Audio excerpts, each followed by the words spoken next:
is Dan Dix here, reporting for Press for Truth, and with so many things going on in the world right now, the election and all sorts of other distractions going on in the media, you may have missed a $66 billion takeover of Monsanto by German drug and crop chemical maker Bayer. Now, Bayer just bought Monsanto back in September for $128 a share. Now, of course, in a total free market, there is nothing wrong with companies buying each other out. But clearly, Monsanto and Bayer are not products of a free market.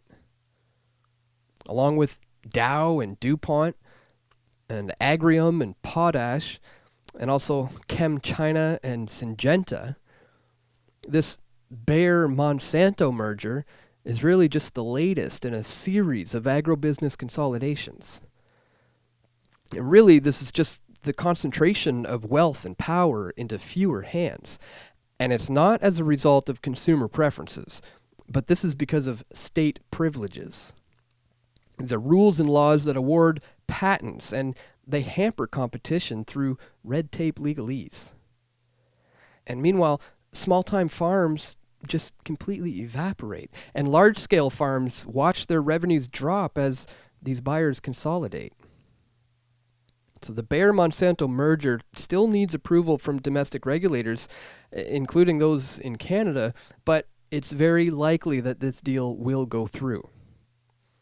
These rubber-stamped government agencies really just act as a catalyst to crony-capitalism, not a hindrance. So this new Bayer-Monsanto company is going to end up reigning over 1/4 of the world's markets for seeds and pesticides. But you know, this power isn't really checked by the sovereign consumer, because there's no free market in agriculture beyond your local farmer's market. And even those are very heavily regulated by various legislatures. And what the Bayer-Monsanto corporate giant is going to be called is not known yet. It's not really clear, but one thing is for sure, Monsanto can definitely use a name change. Their name has pretty much become synonymous with Frankenfoods. And just like the mercenary group Blackwater, who changed their name to Academy, changing Monsanto's name is going to be a good public relations move for from their point of view. But for us, of course, nothing changes here. This is just a tighter concentration of corporations controlling the food supply. Now, Bayer expects this deal to be closed at the end of 2017.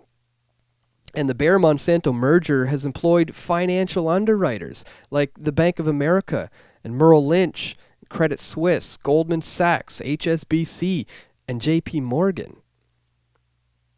Banks and large seed and chemical companies, they don't have a problem using patent laws and using government lobbyists to protect their dominant status.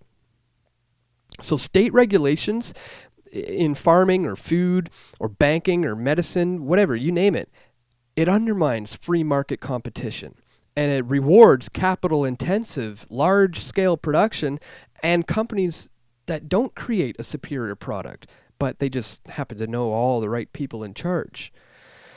That, folks, is truly corporate fascism, plain and simple. You know, the establishment warns that free markets and private property and unregulated commerce is going to lead to some sort of runaway corporate technocracy. But we're already there, folks. And it is because of unwarranted state regulations protecting the few from the power of the many. But not for long, my friends. Be sure to click here to subscribe and also check out some of our previous videos on Monsanto.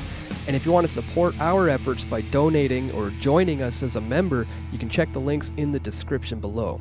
And stay tuned for more vids coming soon. This is Dan Dix reporting for Press for Truth.